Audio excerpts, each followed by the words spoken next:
how you discovered that talent, and where it brought you, what kind of experiences you got with being in that industry, and where you got yourself to that. You are one of the most peaceful people I know, and your energy is magnetic. Thank you. So if I met you 10 years ago, would you be the same man that you're sitting right here? No. You do what we want to do 10X for what? Right. What's the point? Right. Do you have a clear understanding of why you want a 10X? Yeah, and right. that 10X might not get you, if you want to be 7 years old with your grandkids, you might not get there with the 10X. Right. You might not even have grandkids because you're so busy with the 10X. Right. The quality of your life is largely dependent on the quality of the questions that you ask yourself. If you guys can't feel this guy's energy through the camera, like you're a soul for the ages, man.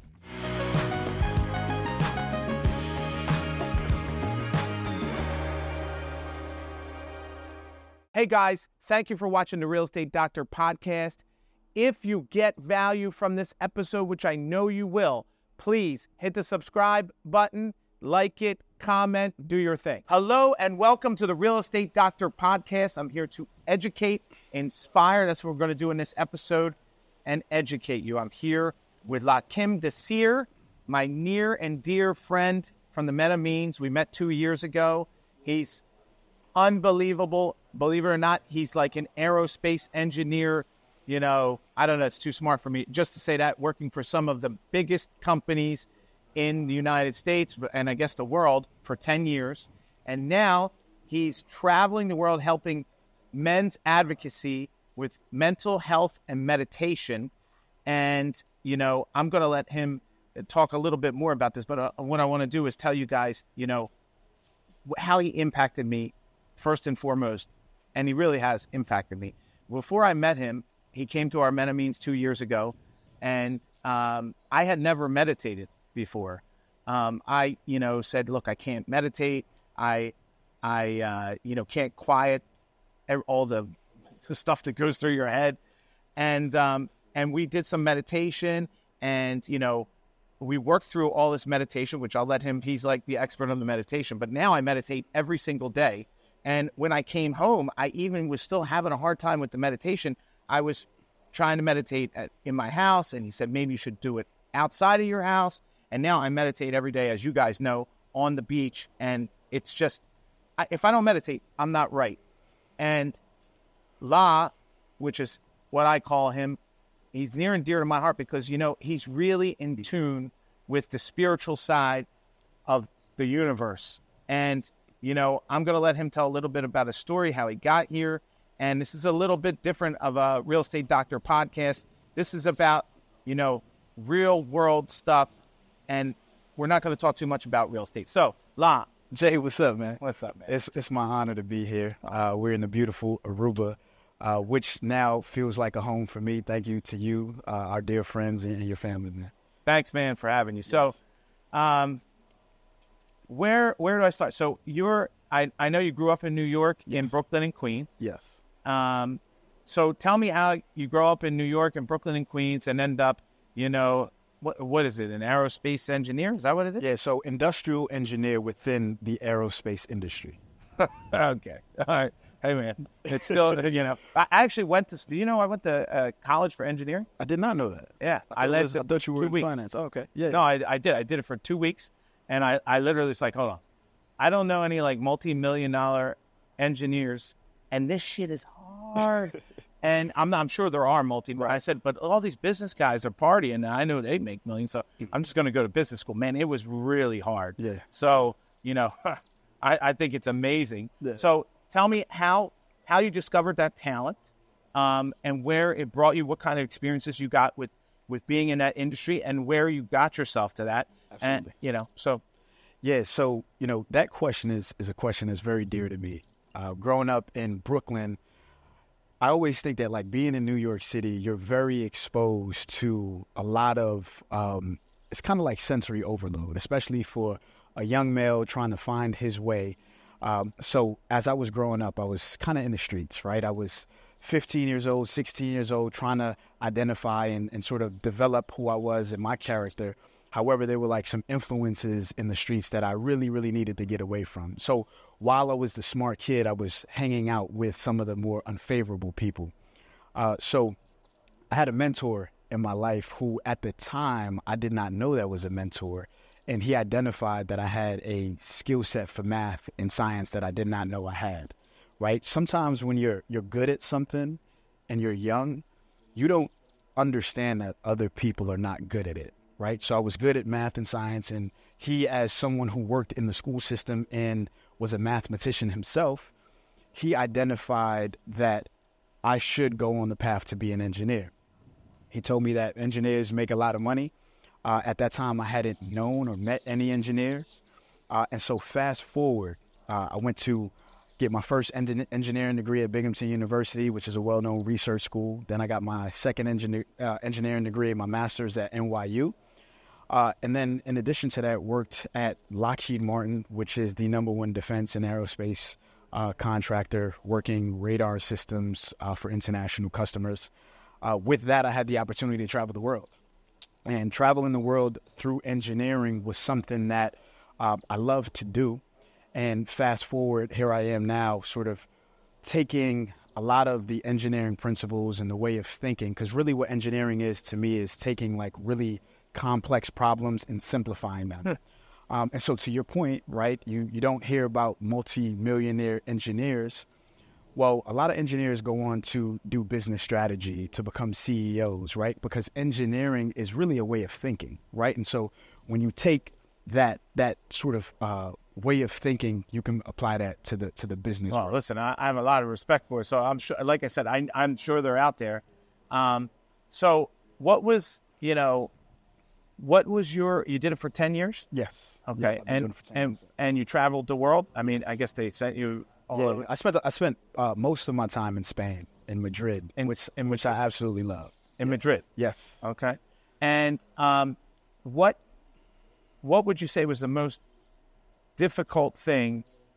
Because you're still young, too. Yes. How old are you? 31. 31. So you did this in your 20s? Yes. Okay, so what was the most difficult thing for you traveling around the world, or was it not difficult? Maybe it was like living the life up. I don't know. But I mean, what challenges did you have? Yeah, so, I want to give context, right? And the context there is that I didn't leave the country for the first time until I was 22 years old. Never left the country? Never left the country. Really? Never left the country, right? So growing up in New York City, that just wasn't a thing for myself and my family. My father is a U.S. Marine. For 20 years, he's traveled around the world. And so as I was younger, I started to sort of have this desire to travel, right? I wanted to do the very thing that I did not have exposure to, so I wanted to see the world. And so through engineering, I got a chance to see the world. And over time, I started to realize that, yes, I enjoyed seeing the world and being in different environments and different cultures, but I also realized that there was a part of me that was trying to escape, right? I didn't, at the time, have enough of clarity of how I felt within myself. And so I was sort of seeking that externally through the world. And as I've sort of grown in my character, I started to identify how I needed to reshift that thinking, right? So I started to focus on weight training, meditation, deep prayer, because I had to identify how I felt inwardly versus externally, and trying to travel the world just to sort of satiate the parts of me that I didn't really have a grip on. Okay. What were you trying to escape? I think that there was a part of me that I had deep inner emotional turmoil, right? I think whether that was the loss of close friends as I was growing up in New York City, as I mentioned, there's at the time was a lot of violence. Just essentially wanting to correct some of the early decisions that I made, and really wanting to address some of the deep inner emotional issues that I had, right? Whether it was the loss of close friends to homicide, the loss of close friends to suicide, sort of thinking through why is it that those were the experiences that I was exposed to growing up in the areas of New York City that I was, right? And so wanting to sort of travel the world to see how is it that I can sort of make sense of myself through the lens of grief. And what I learned through that is that I did not quite process grief early on because I didn't know how to, right? And so I had no choice but to look externally because that's all that I thought that I knew. But I didn't know that the inner world is really what starts to create the outer world. Okay. So it sounds like you had you must have had like an aha moment. Right. And before I get to the aha moment, did you ever escape? Did I ever escape? Give me more on that. So you left. Yeah. And you traveled and you were trying to escape all this trauma, right? Did you ever feel like you got away? No. So do you feel like you got away yet?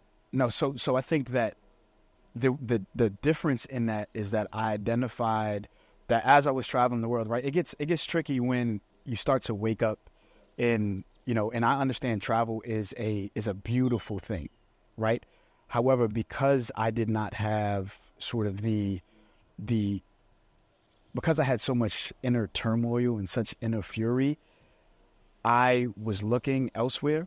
And so I didn't escape it because it was still within me. I needed to identify ways of like self-regulation, right? So I had to tap deeply into my prayer, deeply into my meditation, right? And start to develop self-regulation tools, weight training and meditation as well, to be able to address that. So now there's no desire to escape it. It's more of now understanding the true essence of who I am in the lens of overall health and wellness, which is why I focus on men's health advocacy. Well, you are one of the most peaceful people I know, and your energy is magnetic. Thank you. And so if I met you 10 years ago, would you be the same man that you're sitting right here? No.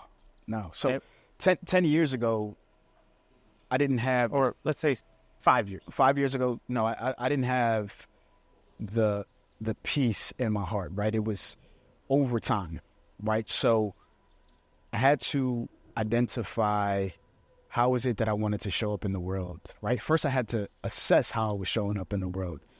And I was looking at that through the lens of some of the relationships that I had in my life, right? While I had close relationships with my family members, I realized that while I was traveling the world looking for external validation, I wasn't available to my family and to the people who meant so much to me. And so I had to start to think through that.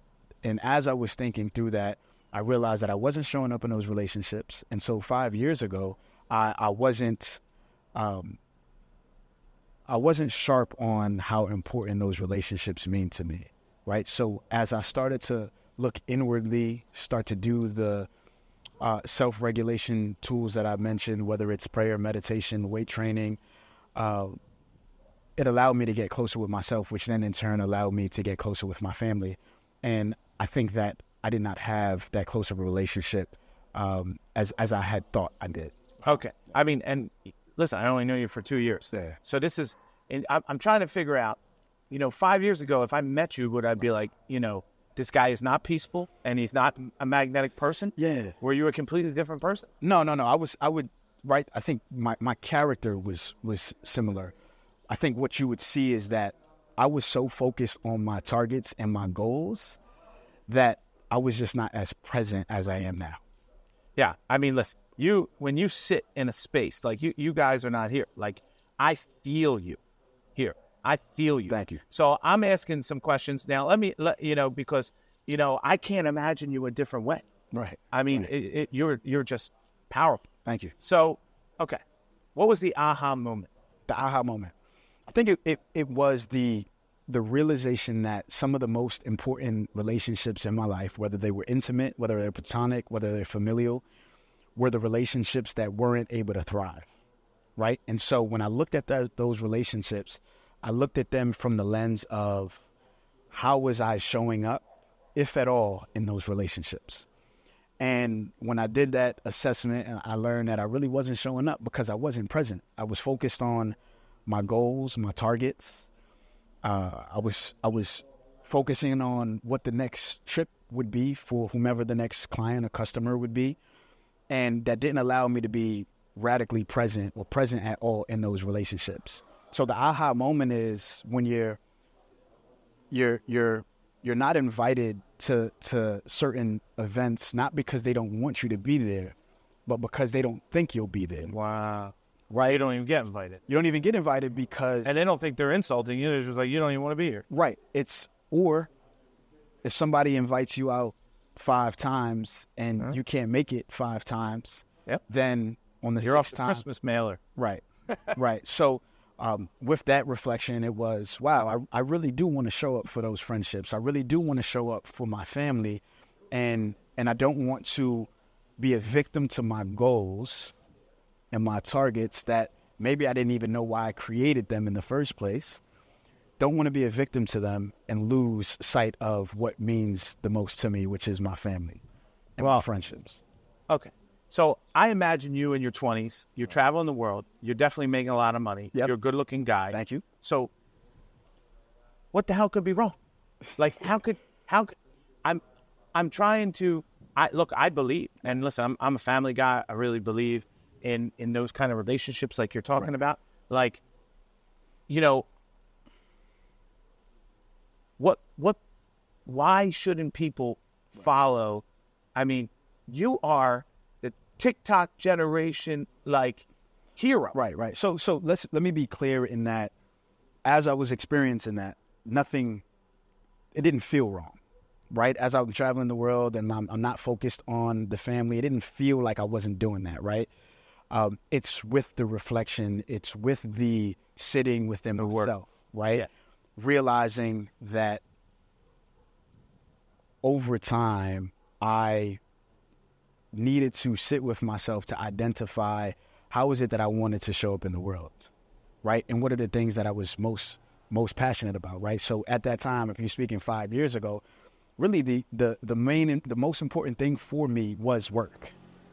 And so what that led to was overwork, right? Elements of work addiction. And I think as high-performing men, we are susceptible to that because we do not have the self-regulation early on to address those issues.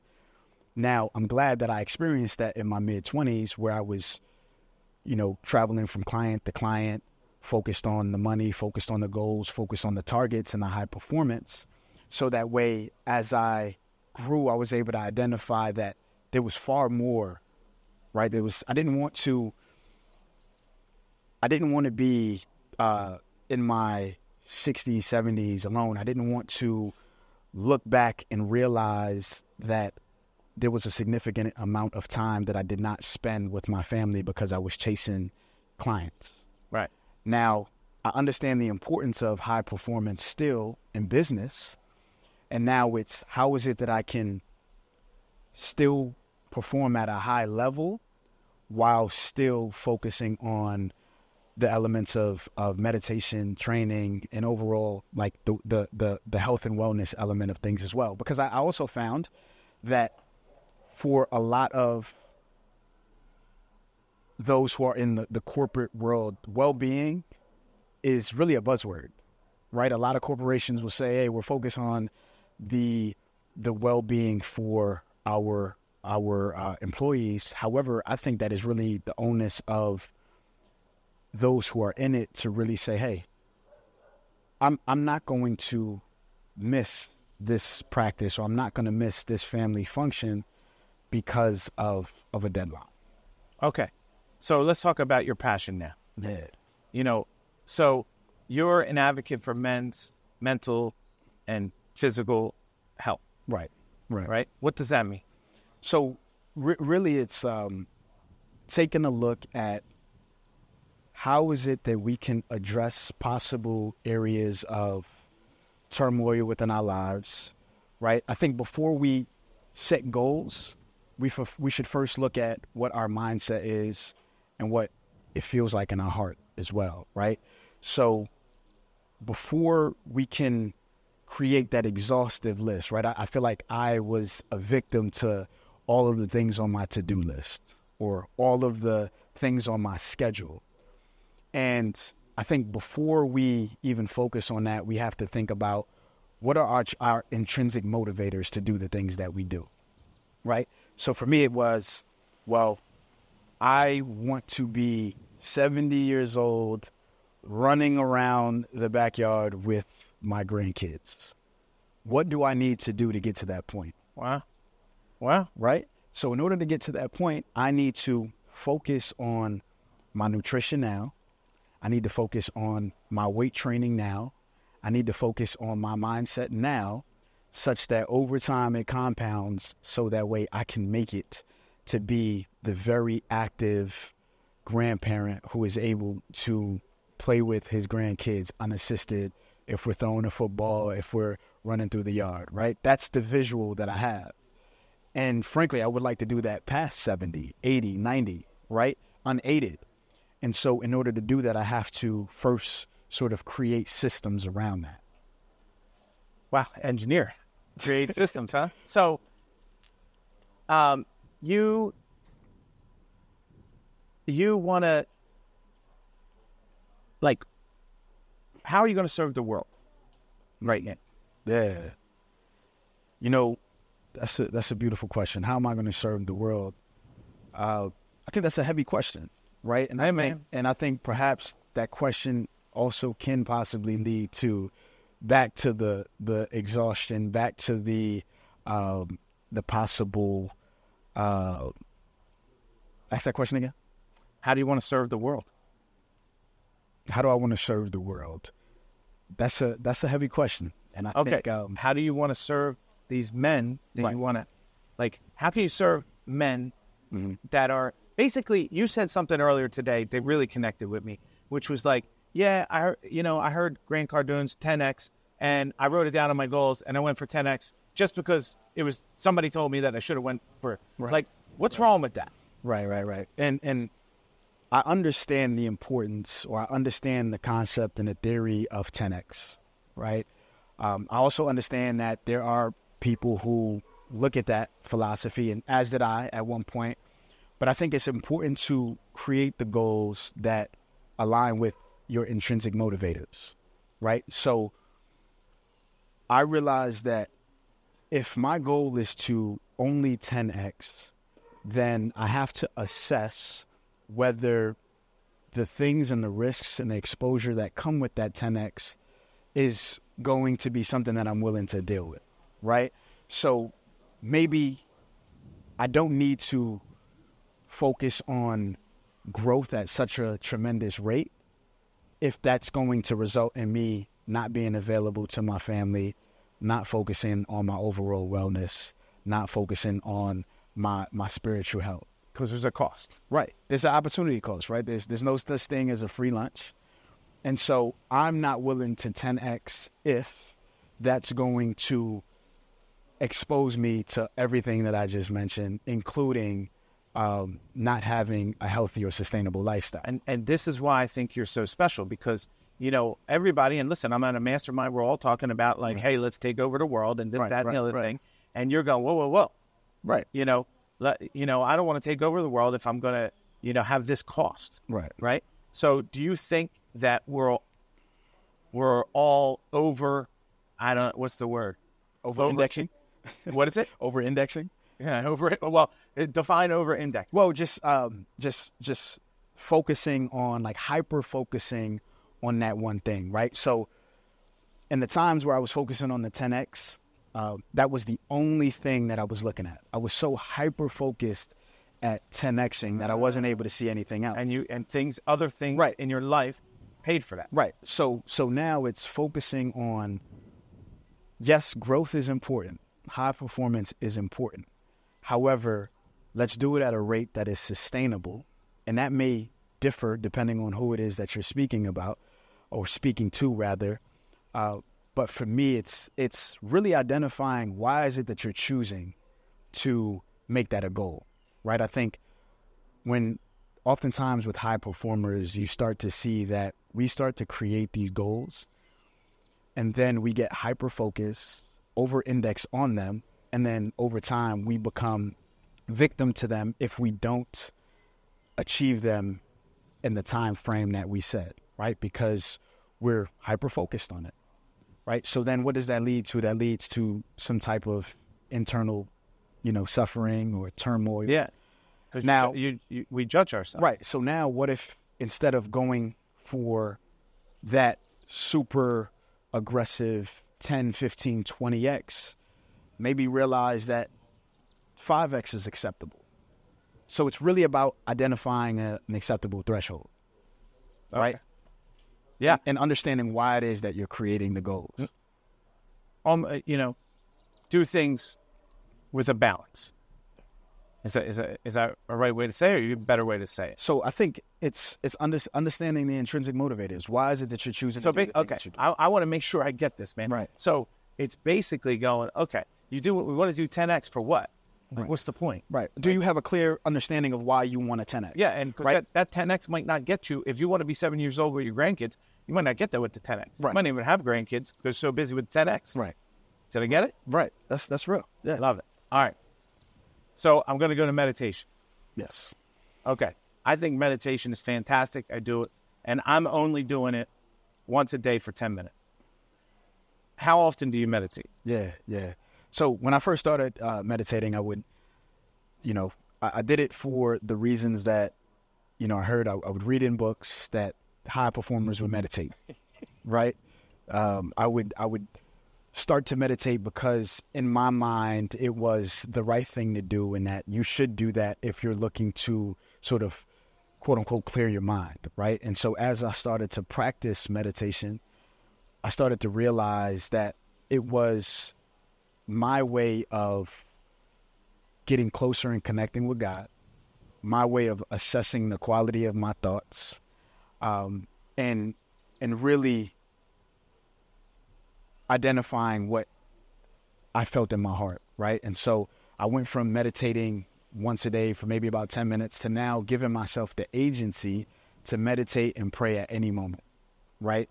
So I don't have a number on what that looks like. It's really about the feeling. If I'm meeting with a client, if I'm getting ready for the gym, if I'm I've seen you meditate in the car. Yeah. So the way that I look at it is, at any moment that I have that is idle, that is an opportunity for me to meditate.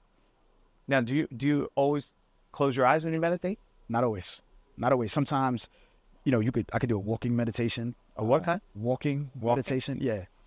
Because let's add context and let's sort of take a couple steps back. The way that I view meditation is through the lens of just deep contemplation, right? So meditation is not necessarily belonging to one ancient wisdom tradition. It's essentially, the way that I view it, the opportunity to be still, the opportunity to contemplate, and the opportunity to get closer to yourself, and really self-regulate is how I view meditation, right? So for some, that may look like sitting in lotus position with your legs crossed. For some, that may look like a walk. I know you take your morning walks. For some, that just may be breath work. So meditation just doesn't look like any one way. Meditation is contemplation. You said something that I don't understand. I don't understand what you mean. So I want to. Yeah. You said, I think you said, you contemplate the quality of your thoughts. Yeah. So I said that meditation allows me to assess the quality of my thoughts, right? As well as the frequency of those thoughts as well, right? Because we all have limiting beliefs, intrusive thoughts, unfavorable thoughts. And I believe that there's a misconception that meditation is to quiet the mind, right? And we know that the things that you focus on are the things that will appear, right? And so my thought is, as I'm in my deep meditation, really just identify how often am I thinking about that one thing, right? Am I in harmony? Are the things that I think, the things that I say, and the things that I do in alignment? And if they're not, then meditation is a way for me to really assess that and think through that. So how can you help people? First off, right, what should one expect to receive by learning to meditate? Yeah. So focusing on meditation as a way to contemplate is important, right? And the reason why I say that and I preface it with that is because what that does is that gives someone the agency to really just think through, right? And we have a good friend and coach, Devin, who says the quality of your life is largely dependent on the quality of the questions that you ask yourself, right? So if you ask yourself and contemplate, then especially doing it in stillness, right? And that's what meditation is, contemplation in stillness, is what you're doing is you're giving yourself the agency to work through some of the challenges, some of the things that you want to do as it relates to goals and visualization and things like that. So that's how I would want to frame it, because once someone understands it in that context, then they have the agency, if you will, to give themselves the permission to meditate.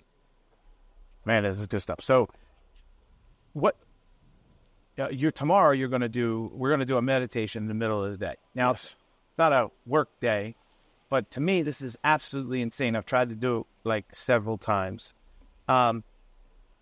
Explain to me the benefit of like dead in the middle of the action to meditate. Yeah. So is your question about, like usually when you do your meditation, it's in the morning, 4 o'clock in the morning. I'm starting my day. And I don't even know, is that the common one to do or? No. So it's the agents, for me, it's the agency to meditate. You're an expert, right? So let me ask you this, right? So how do you feel when you take a shower? Clean and refreshed. Right? When you meditate in the morning, how do you feel directly after that meditation? Free. Do you think that would apply if you were to stop your day in the middle of the madness, do that meditation? Do you think you'll still feel clean, refreshed, and free? If I could do it, and I'm not an if guy. So when I do it, yeah. So the point there is meditation as a self-regulation tool to essentially rebalance, right? Or recalibrate. And we all have, the way that I view meditation or prayer, meditation, and training is the days that I feel like I don't have time to do those things, or the days that I don't want to do those things, that's the number one indicator for me that I need to do. No way. So in the moment where I feel like I'm too busy, I can't meditate, that to me is the sign that I should go meditate, and which is why it's important to give yourself credit. Give yourself permission to take a step back from your day, take a moment of deep contemplation. Now, it doesn't have to be 15, 20 minutes. You can do a quick breathing exercise. So tomorrow, I hope to demonstrate that while we're talking mindset, while we're talking business, while we're talking all the things that are on the agenda, we can also take a moment to look inwardly. And that's going to refresh us to then be able to carry that energy through for the rest of the day. Man, that's powerful. I had like an aha moment myself. What was that? Like you said, those days where you feel like you're too busy, you can't do it, those are the days you need to do it. Absolutely. Wow. And, think about it as well from the perspective of, right, we're talking about business and performance within the workplace, clients. If you allow yourself to meditate before that big meeting, give yourself, right, do the pre-work that's needed to perform in that meeting. Once the pre-work is done, give yourself the opportunity before that meeting to just breathe, to just focus, to recalibrate, and then go into the meeting. Man, I'm going to talk to you all night. All right, I don't want to, obviously you're a pretty fit guy. I don't want to not talk about, physical health, or what would you call it? Like, physical health is fair. So, I think most of us know the importance of it. But what do you see as the importance to, and maybe we don't know what the importance of because we're not doing it, but what do you think is the importance of good physical health? What's important is, as we talk about those 3 things, right, that are really dear to me, prayer, meditation, and weight training, I often think about, so the reason why I do it is the intrinsic motivators, right? Because I want that to compound over time. Jay, I would tell you that I am nervous of who I would be if I didn't meditate, pray, and weight train, right? Yeah. Because when I'm training, right, I think the aesthetic or the physical view of things is the result to compound action, right? But I'm in the gym not because I want to, or at least not in this stage of my life, not that I want to look a certain way, but it's now more so about the daily stress relief. It's about the doing of the action that I feel is going to get me closer to the intrinsic motivator of being able to play football with my grandkids at 70 plus years old. Wow. Right? So the way that the body works, of course, is that stress, movement patterns and positive stress on the body, resistance training is where the growth is going to be, the hypertrophy, right? I also view it as, I'm going to pause there. I also view it as the way that I focus on my nutrition, the way that I move my body has to be in alignment, right? Because what that'll do is that'll lead to confidence, that'll lead to me not having or being susceptible to those moments of inner emotional turmoil, right? And so that helps me address that as well. Well, I have to tell you, you can't have two emotions at once.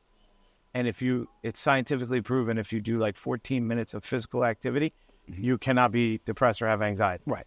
So the way that I view it too is that it doesn't always have to be complex. It doesn't always have to be squatting, 315, right? It can be small, low impact movements on a daily basis. Do you ever work out not in the gym? Yes. So for me, that'll look like stretches. That'll look like functional mobility training. That'll look like calisthenics as well. And so the way that I look at it is in the same way that we focus on our hygiene as it relates to, you wake up in the morning and you brush your teeth. Well, I think it's also important to have a set of movements that you do every day because now that's your movement hygiene, right? So you do low impact movements every single day. That's going to compound over time.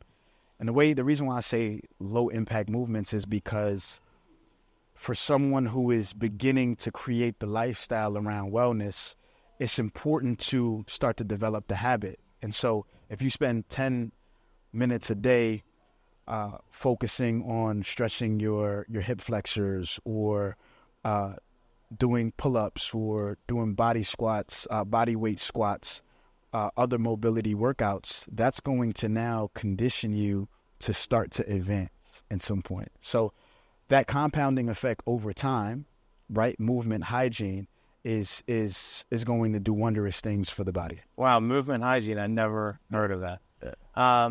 Okay. Prayer. Talk to me about your relationship with prayer. Yes. So my relationship with prayer is, so I think prayer and meditation is synonymous and complete, right? So where there's prayer, there's meditation, and where there's meditation, there's prayer. Wow.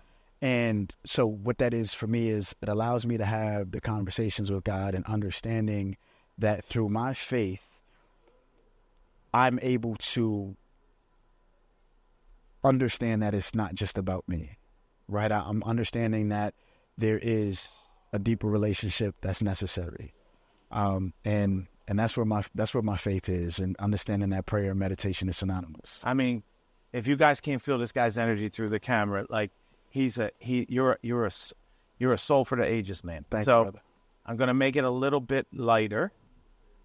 This is heavy? For me, you got me thinking, man. I have so many follow-up questions, but, I don't want to keep us here all night. Okay. I'll go to fun stuff. Well, before that, I met you here with the metamines. Yes. And Who brought you to the Metamines? Yeah, so I met you in Aruba prior to That's right. the Metamines. I remember. With my mentor, Rob, he at the time lived here, and I was visiting, and I met you like at a party, and we connected. We actually were talking about meditation. We were talking about journaling. That was prior to you meditating. Yeah, man, you really did it for me, man. You really changed my life with that. I'm really grateful for that. Okay. Now, with such a wellness guy, do you drink alcohol? I do. Okay. I do. All right. So how do you relate to that? Yeah. So right. So for me, it's when I choose to drink, it's never in excess, right? At this stage of my life, I've never seen you. I don't even notice. I didn't even notice you drink. Right. So if I do, it'll be wine.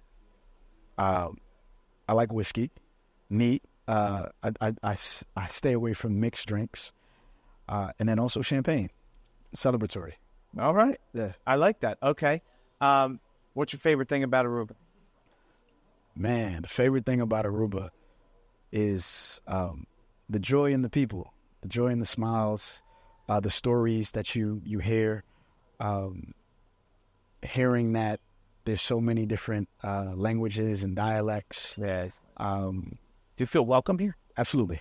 Yeah. Absolutely. It's a welcoming place. Yeah. All right. Last question.